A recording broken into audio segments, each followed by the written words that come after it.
హిందూ రథం ఒకటి తగలబెట్టబడింది, అలాగే ఏదో టెంపుల్లో విగ్రహాల తలలో పాల్గొట్టారు కదా, మరి వాటి సంగతి ఏంటని మీరు అడగొచ్చు. నేను చిన్న విషయం చెప్తాను మీకు. రాజమండ్రిలో ఒక అమ్మవారి తలను తీశారు, అమ్మవారి విగ్రహం తలను పాల్గొట్టారు, మీకు గుర్తుందో లేదు.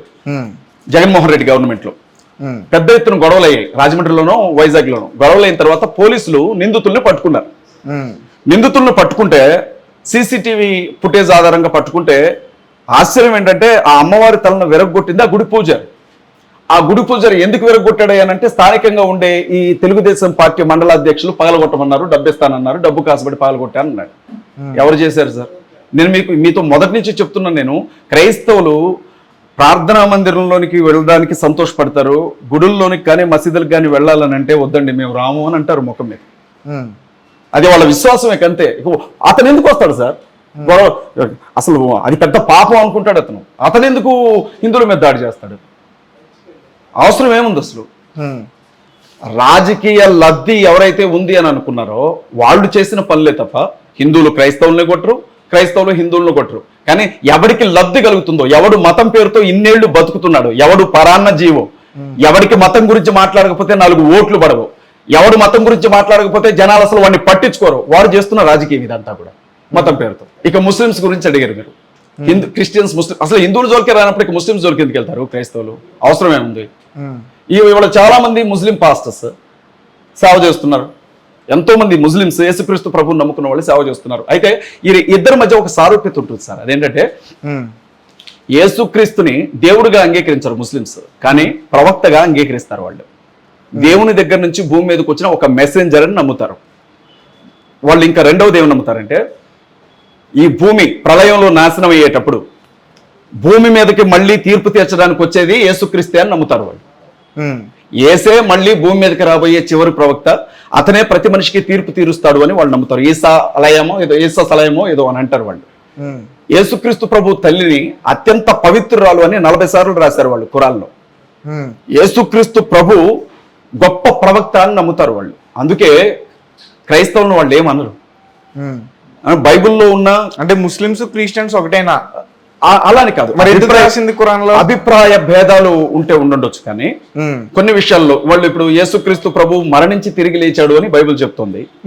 ఖురాన్ ఏమంటుందంటే యేసుక్రీస్తు ప్రభు బ్రతికున్నప్పుడు మరణించి తిరిగి లేచినప్పుడు ఆయన మీద దేవుని ఆత్మ నిలుచునుగాక, శాంతి నిలుచునుగాక అని ఉంటుంది. అట్ ద సేమ్ టైం ఆయన చనిపోకుండానే పరలోకానికి వెళ్ళిపోయారు అని ఉంటుంది అందులో. అందుకే ఆయన సిలువ వేయబడలేదు, ఆయన స్థానంలో ఆయన శిష్యుడిని సిలువ వేశారని వాళ్ళు నమ్ముతారు. ఇప్పుడు నమ్మకాలు ఏమైనా కావచ్చు బ్రదర్, ఏది వాస్తవం అనేది ఒక రోజు తెలుస్తుంది. దానికోసం అని కొట్టుకోవాలి. ఇప్పుడు నువ్వు అలా నమ్మావు, అలాగే ఉండు. శ్రీరాముడే దేవుడు నమ్మావు కదా, అలా ఉండు. నీకు ఇంకోళ్ళతో గొడవ ఎందుకు? యేసుక్రీస్తే దేవుడు ఆ మాట చెప్తున్నావు కదా, అంతే, అంతవరకు ఉండు. బలవంతం చేయాల్సిన అవసరమే లేదు. బైబిల్లో స్పష్టంగా ఒక ఆజ్ఞ ఉంటుంది బ్రదర్. మీరు ఎక్కడికైనా వెళ్ళినప్పుడు నా గురించి చెప్పేటప్పుడు ఎవరు వినడానికి ఇష్టపడకపోతే మీ కాలుకుండే ధూళి అక్కడ దులిపి మీరు వెనక్కి వెళ్ళిపోండి, మళ్ళీ అక్కడికి వెళ్ళొద్దు. తీర్పు దినాన వాళ్ళ సంగతి ఏంటో నేను చూస్తాను అని ఉంటుంది. మీరు అక్కడికి వచ్చారు అనడానికి ఆధారం మీ కాలి కంటిన ధూళి, అది అక్కడ దులిపి వెళ్ళిపోండి, మళ్ళీ వాళ్ళ జోలికి వెళ్ళొద్దు అని ఉంటుంది. ఇవాళ వీళ్ళు ఏం చేస్తున్నారంటే 24 గంటల దెయ్యం తిరిగినట్టు తిరుగుతున్నారు. నువ్వు నమ్ము. అవసరం ఏంటి బ్రదర్? అవసరం ఏంటి? మీకు రాముడు అంటే ఇష్టం, రాముడే దేవుడు, మీరు పరలోకానికి వెళ్ళారు, వెళ్ళండి. నా కేసు అంటే ఇష్టం, నిజంగా రేపు ఏసు దేవుడు కాదు, నేను నరకానికి పోతా అంతే, అంతవరకే. ఇది వ్యక్తిగత విశ్వాసం. బలవంతంగా ఒకటి మీద రుద్దాలన్నప్పుడే గొడవ మొదలవుతుంది. అయితే కొంతమంది పాస్టర్లు జీసస్ నమ్మకపోతే నరకానికి వెళ్తారని చెప్పి ప్రచారం చేస్తారు. దాని పేరు మీరు అట్లా బ్రదర్, నేను ఒక విషయం చెప్పను బ్రదర్. మనిషి చాలా మంది ఏమంటారంటే చనిపోయిన తర్వాత ఏమీ తోడుగా రాదండి, వృధా ప్రయాస అని అంటూ ఉంటారు. మీరు వింటూనే ఉంటారు కదా. రామోజీరావు గారు చనిపోయారు. నాకు తెలిసి పత్రికా రంగంలో కావచ్చు, టీవీ ఫీల్డ్ లో కావచ్చు, ఆయన ఒక అపర మేధావి. చనిపోయారు. వెళ్ళిపోయేటప్పుడు ఈనాడు పత్రికల్లో 2 పత్రికలైనా తీసుకెళ్లారా ఆయన? ఈటీవీ ఛానల్ నుంచి ఒక లోగో పట్టుకెళ్లారా? లేదు కదా. అందుకే మనవాళ్ళు ఏమంటారంటే చనిపోయిన తర్వాత ఏది తోడుగా రాదు అని అంటారు. అయితే దేవుని వాక్యం ఏముంటుందంటే తల్లి గర్భంలో నుంచి నువ్వు బయటకు వచ్చిన దగ్గర నుంచి చనిపోయే వరకు నువ్వు చేసిన ప్రతి పని కర్మరూపంలో నీతోనే వస్తుంది అని చెప్తుంది దేవుని వాక్యం. 2 విషయాలు. ఒకటి, యేసుక్రీస్తు ప్రభు గురించి మరి చాలా మందికి తెలియదు. యేసెవరో చాలా మందికి తెలియదండి. వినకుండానే చనిపోతారు. వాళ్ళ సంగతి ఏంటి? వాళ్ళ సంగతి ఏంటి అంటే వాళ్ళ మనస్సాక్షిని బట్టి తీర్పు తీర్చబడుతుంది. అతని మనస్సాక్షి, అతను అసలు సువార్త వినలేదు, అతనికి తెలియదు అసలు ఈయన ఒకరు ఉన్నారన్న విషయమే ఆయనకి తెలియదు. మరి అతని పరిస్థితి ఏంటి? బైబిల్ ఏముంటుంది అంటే మనస్సాక్షి అనేది ఒకటి ఉంటుంది. అన్యాయస్తుడు కాదు దేవుడు. మనస్సాక్షిని బట్టి తీర్పు అనేది ఉంటుంది. రెండవది కర్మఫలం అనుభవించాల్సిందే. ఇప్పుడు నేను ఉన్నాను బ్రదర్, ఇన్ని మాటలు చెప్తున్నా పెద్ద నీతిమంతుడిలాగా. ఇప్పుడు నేను పరలోకానికి వెళ్ళిపోతానని మీరు పొరపాటును కూడా అనుకోవద్దు. నా జీవితంలో ఏదైనా లోటుపాట్లు ఉంటే, నా జీవితంలో సరైన పద్ధతి లేకపోతే, ఒకవేళ నేను కూడా మోసగాడిని అయి ఉంటే, ఇన్ని మాట్లాడిన నేను మీకంటే ఎక్కువ అగ్నిగుండంలో పాత్రుడిని అవుతానని దేవుని వాక్యం చెప్తుంది నాకు. తొందరపడి ఎవడు సేవలోనికి రావద్దని దేవుని వాక్యం అంటుంది. తీర్పు చాలా కఠినంగా ఉంటుందని దేవుని వాక్యం అంటుంది. మరి యేసును నమ్ము అంటే ఇప్పుడు బ్రదర్ మీరు దేన్ని బట్టి ఇది అడిగారంటే నన్ను, ఆయన చనిపోయి తిరిగి లేచిన తర్వాత 40 రోజులు తన శిష్యులతో ఉన్నప్పుడు వెళ్ళిపోయేటప్పుడు వారందరినీ ఒక చోటుకు రమ్మని కమాండ్ చేస్తారు. ఆయన ఒలీవల కొండ అంటారు ఆ ప్రాంతాన్ని. ఆ ప్రాంతం దగ్గరికి ఆ 120 మంది వచ్చి నిలవబడతారు. అక్కడ ఒక 500 మంది వరకు ఉంటారు, 120 నుంచి 500 వరకు. ఆయన తీసుకెళ్ళడానికి ఆకాశం నుంచి ఒక మేఘం వచ్చింది అని దేవుని వాక్యం చెప్తా ఉంది. ఆ మేఘంతో ఆయన బయలుదేరే సమయంలో ఆయన ఒక మాట అంటారు, ఏమనంటే, ఏ పని మీద నేను భూమి మీదకి వచ్చానో ఆ పనిని పూర్తి చేసి వెళుతున్నాను. జరిగిన పనిని, నేను వచ్చిన విషయాన్ని ప్రపంచంలో ఉన్న ప్రతి ఒక్కరికి వెళ్ళి చెప్పండి. అరే కళ్ళ ముందు జరిగేదే నమ్మట్లే ఇవాళ. ఎప్పుడో జరిగింది ఎవరు నమ్ముతాడు? అందుకే ఆయన ఏమన్నాడు అంటే, నమ్మి ఇది నిజమే అని నమ్మి బాప్తిస్మం ఎవరైనా పొందితే వారి బాధ్యత నేను చూసుకుంటాను, వారు రక్షించబడతారు. ఒకవేళ నువ్వు చెప్పిన తర్వాత కూడా అతను వెళ్ళలేదా, వదిలేయి, అది నీకు సంబంధం లేని విషయం. కర్మఫలాన్ని బట్టి శిక్ష అనుభవిస్తాడు అని చెప్పాడు.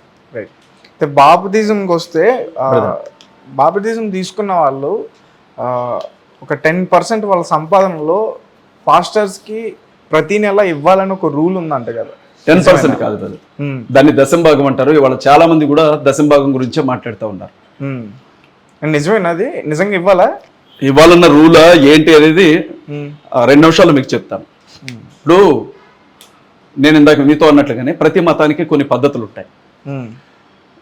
ఏడుకొండలవాడ వెంకటేశ అనుకుంటూ వెళ్తారు కదా, గోవింద గోవింద అనుకుంటూ వెళ్తాం కదా. నిలువు దోపిడీ ఇస్తారు అక్కడ. ప్రతి ఏడుకొండలెక్కిన ప్రతి ఒక్కడు నిలువు దోపిడీ ఇస్తాడా? అతను మొక్కుబడిని బట్టి ఇస్తాడా? నిలువు దోపిడీ అంటే ఒంటి మీద ఉన్న బంగారం కానీ వెండి కానీ ఏముంటే అది హుండీలో వేసి రావాలనే కదా. మీరు నిలువు దోపిడీ చేయడం ఏంటి అని అడిగారా ఎవరైనా క్రైస్తవులు? మీరు ఏమన్నా దొంగలా దోచుకుంటున్నారా అని అడిగారా క్రైస్తవులు? దోపిడీ ఏంటి, దోపిడీ అంటే ఏంటి అసలు చట్ట ప్రకారంగా? డెకాయిటీ అని అన్నారా? లేదే. రెండవది, ఎక్కడికైనా వెళితే తలనీలాలు ఇచ్చి వచ్చామంటారు. ఆడపిల్లలకి జుట్టు అంటే ఎంత ఇష్టం ఉంటుందో కదా, కొంచెం వెంట్రుకలు ఇలా అంటేనే వాళ్ళు ఊరుకోరు. అలాంటిది జుట్టు మొత్తం ఇచ్చేసి గుండు కొట్టుకొని వస్తారు సున్నం పెట్టుకొని. అవునా కదా? అది నీ విశ్వాసం ఎలాగో మాకు బైబిల్ గ్రంథంలో ఒక కమాండ్ ఉంది. అది ఇజ్రాయేలు ప్రజల కోసం ఇవ్వబడిన కమాండ్. మన పక్కనే ఉండే ఇజ్రాయెల్ దేశంలో యూదులు ఉంటారు. మొత్తం వాళ్ళు 12 గోత్రాలకు సంబంధించిన ప్రజలు. ఒకే తండ్రికి 12 మంది కొడుకులు. 12 మంది, ఒక్కొక్క కొడుక్కి ఒక్కొక్క గోత్రం ఇచ్చాడు దేవుడు. అలా 12 గోత్రాల వాళ్ళే ఒక దేశం అయ్యారు. వాళ్ళందరూ కూడా ఒకే కుటుంబం. వాళ్ళ కోసం దేవుడు ఏర్పాటు చేసిన ఒక కమాండ్ ఏంటంటే దశంభాగం. దశంభాగం అంటే ఏంటంటే వాళ్ళందరూ కూడా, అందులో ఎవరు కూడా వేరే వాళ్ళు ఉండరు. వాళ్ళు కేవలం యెహోవా దేవుడిని ఆరాధించువారు. ఆస్తి పంపకాలు జరిగిన రోజు దేవుడు ఏం చేశాడంటే 12 మంది అన్నదమ్ములకి ఆస్తిని పంచేటప్పుడు 11 మందికి ఆస్తులు పంచిపెట్టాడు. ఇజ్రాయెల్ దేశం మొత్తాన్ని కూడా పంచిపెట్టి ఒక్కడికి మాత్రం చిల్లు గవ్వ కూడా ఇవ్వలేదు. వాళ్ళకి తండ్రి ఆస్తి సమానంగా రావాలి కదా. 12 మందికి 11 మందికే ఇచ్చాడు, 12 వాడికి ఇవ్వల. ఇవ్వకుండా ఆయన ఏమంటాడంటే, మీ 11 మందికి నేను ఆస్తిని పంచిపెట్టిచ్చాను, కానీ ఈ 12వ వాడు తన భార్య పిల్లలు వంశం పూర్తిగా బ్రతకాలి అనంటే ఇతన్ని నా సేవ కోసం నేను ఎన్నుకున్నాను. ఇతను ఏ పని చేయడు, ఇతను నా పరిచర్య మాత్రమే చేస్తాడు, మందిర పరిచర్య చేస్తాడు. కనుక వాస్తవానికి మీ ఆస్తిలో ఇతనికి కూడా వాటా ఉంది. కనుక ఇతను బ్రతకడానికి మీరు సంపాదించే సంపాదనలో నా మందిరం కోసం, ఇతను బ్రతకడం కోసం, మందిరానికి వచ్చేవాళ్ళు బ్రతకడం కోసం ఓ 10% తీసుకొచ్చి ఇవ్వండి అని వీళ్ళు చెప్పినట్లు చెప్తారు. 10% అంటే 10 రూపాయలు కాదు బ్రదర్, 21 రూపాయి 30 పైసలు, 21 రూపాయి 50 పైసలు ఉంటుంది అసలు వాస్తవంగా ఇవ్వాల్సింది. అది 10% అంటే. అది ఏం చేసేవాళ్ళు అంటే అక్కడ వాళ్ళు క్రమం తప్పకుండా మందిరానికి తీసుకెళ్లి వాళ్ళ సంపాదనలో, నెల సంపాదనలో 100లో 21 రూపాయి ఇచ్చేవాళ్ళు. అప్పుడు ఆ మందిరంలో ఉండే ప్రీచర్ ఏం చేసేవాడంటే ఒక 10 రూపీస్, ఆ 10 రూపాయలు తీసి అందులో నుంచి ఆ మందిరానికి వచ్చే వాళ్ళు ఉంటారు కదా, ఎవరైతే ఉంటారో వాళ్ళ కష్ట సుఖాల కోసం ఖర్చు పెట్టాలి. ఆ 10 రూపాయలు పక్కన పెట్టి చర్చికి వచ్చే వాళ్ళ కోసం ఖర్చు పెట్టాలి. అది ఇంకొక 10 రూపీస్ ఉంటుంది కదా, ఆ 10 రూపీస్ లో కొంత భాగం అనాథలు, దిక్కులేని వాళ్ళు, విధవరాళ్ళు, పేదవాళ్ళు ఉంటారు కదా బయట, వాళ్ళందరికీ సమాజానికి ఖర్చు పెట్టాలి. అది అతని డబ్బు కాదు. ఆ పైన 3.5 రూపీస్ ఉంటుంది కదా, అది అతని కుటుంబానికి ఖర్చు పెట్టుకోవాలి. ఇది దేవుడు నియమించిన కట్టడ వాళ్ళకి. ఇవ్వాలా వద్దా అనేది అది నీ వ్యక్తిగత నిర్ణయం. నువ్వు ఖచ్చితంగా టైట్ ఇవ్వాలి, దశంభాగం ఇవ్వకపోతే పరలోకానికి రావు అని ఎక్కడ చెప్పలా. అంటే మాకు డబ్బు నీ ఇష్టం, నీ ఇష్టం, అది నువ్వు ఇస్తావా ఇవ్వవా అన్నది నీ ఇష్టం. అది పాత నిబంధనకు సంబంధించినటువంటి విషయం అది. అయితే వాస్తవంగా వాళ్ళు ఏమవుతుందంటే, మీరు నమ్మాలి, నేను ఈ మాటలు చెప్తున్నందుకు ఈ క్రైస్తవులు కూడా నన్ను మన్నించాలి. ఈ హైదరాబాద్ లో ఒక సగటు సెంట్రల్ గవర్నమెంట్ ఎంప్లాయీ ఆదాయం ఎంత ఉంటుంది? హైయర్ పొజిషన్ లో ఉండే ఒక సెంట్రల్ గవర్నమెంట్ ఎంప్లాయీ ఆదాయం ఎంత ఉండొచ్చు? 1,00,000 రూపాయల పైన ఉంటుంది. స్టేట్ గవర్నమెంట్ లో స్కూల్ టీచర్ కే ఇస్తున్నారు 1,00,000, 3 లక్షలు ఉంటుందా కదా. కానీ ఈ హైదరాబాద్ లో కొంతమంది పాస్టర్స్ కి నెలకి 40 నుంచి 50 కోట్ల రూపాయల దశంభాగం వచ్చే పాస్టర్స్ ఉన్నారు ఈ హైదరాబాద్ లో. ఒక్క రూపాయి కూడా ఎవరికి పెట్టరు వాళ్ళు.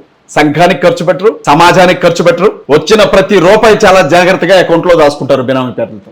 అసలు దేవుడు అసలు దశంభాగం అంటే ఏంటి, అది ఎవరి కోసం కేటాయించాలి, అది ఎవరికి చేరాలి, దాన్ని ఎట్లా వాడాలి, అదంతా ఇప్పుడు అవసరం లేని విషయం.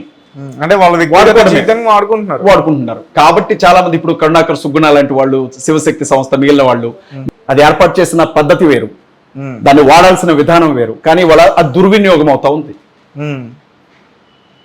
అది బ్రదర్ విషయం.